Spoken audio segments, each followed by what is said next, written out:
qoosxeemee kanan jedhani dubbiin jara kanaan dhumatu yookaan dubbii jiraa fi fayyuu jechuudha.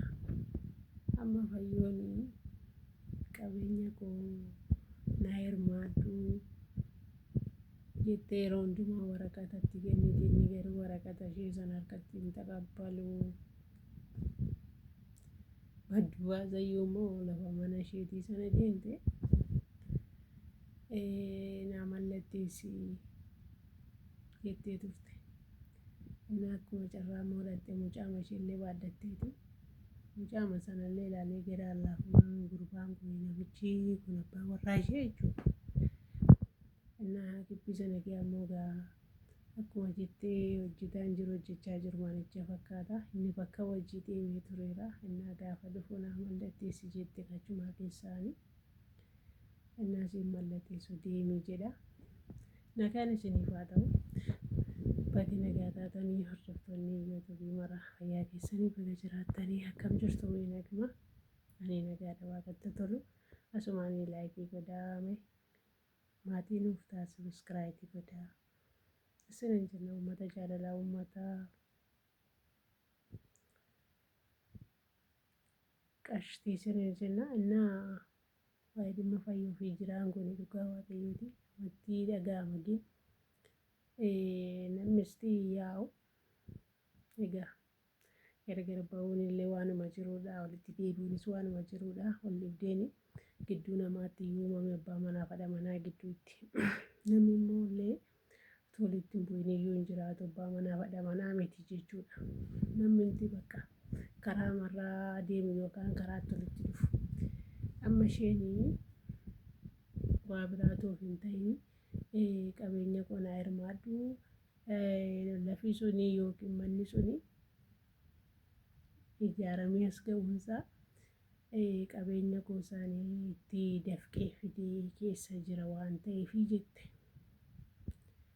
Inni kun dafqitees dhiistees inni kun waan maal jedhu hin jiru. Maaliif jarri kun lachuu walitti dabalamanii abbaa manaa fi haadha manaadha jechuudha. Qabeenyi ishees qabeenyi isaas haa ta'u tokkumatti ilaalamaa jechuudha. Bakka erga walii ta'uu dadhabanii rakkoo yoo gidduu isaanii jiraate illee gargar ba'uu ta'e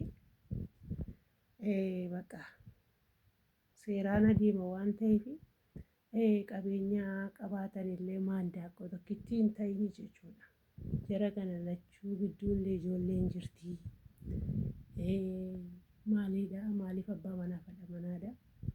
Inni illee qabeenya kana isheen hirmaadhu qabeenya kanaaf siif hiruuf yookaan ani mallatteessu jedhe waan akkas jedhamu hin jiru.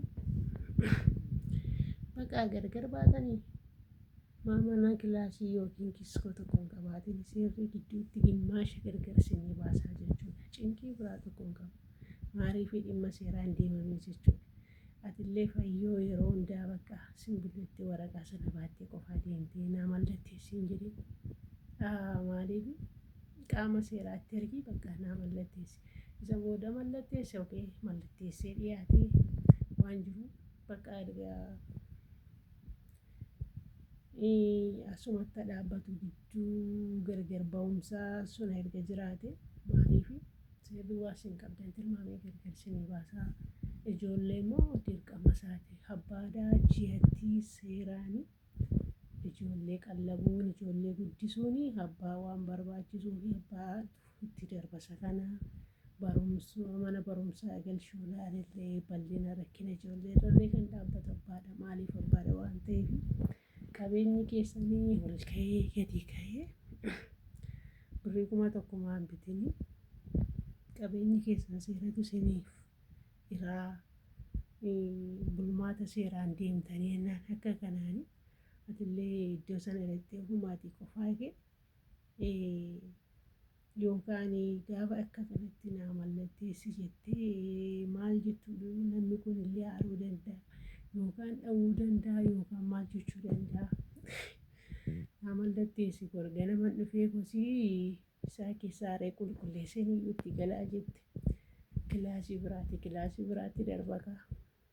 kilaasii biraatti darbaa isheen biraa naftuu dhugaadha tasgabbaa'eeti maaliif gibbisicha keessa hojjechaa jiru waan ta'eef manicha waan ta'eef uummatuma hojii hojjechaa jiru sana sodaate fakkaata sagalee isaayyuu gadi qabate fayyumatu bakka iddicha tochoosaa jira.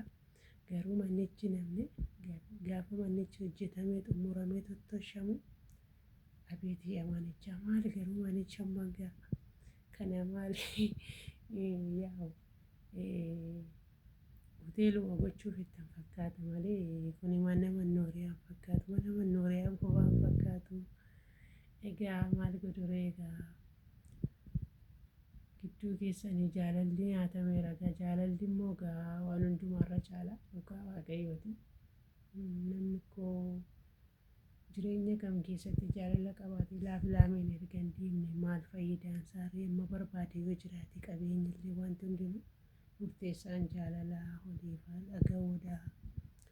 Inni tokko yoo wallaalaa ta'e inni tokko beekaa ta'e dubbii dhiisuu qaba maaliif namni yoo oliif dhiise malee bakka ati kana ati sanaan ol qisaasessaa deemuun faayidaallee hin qabu. Jireenya keessanitti jiraan dhugaadha jireenya isaatti taphate utuu nama hubataadha ta'e nama yaada naanneffatu ta'e isa darbee hundumaa dhiise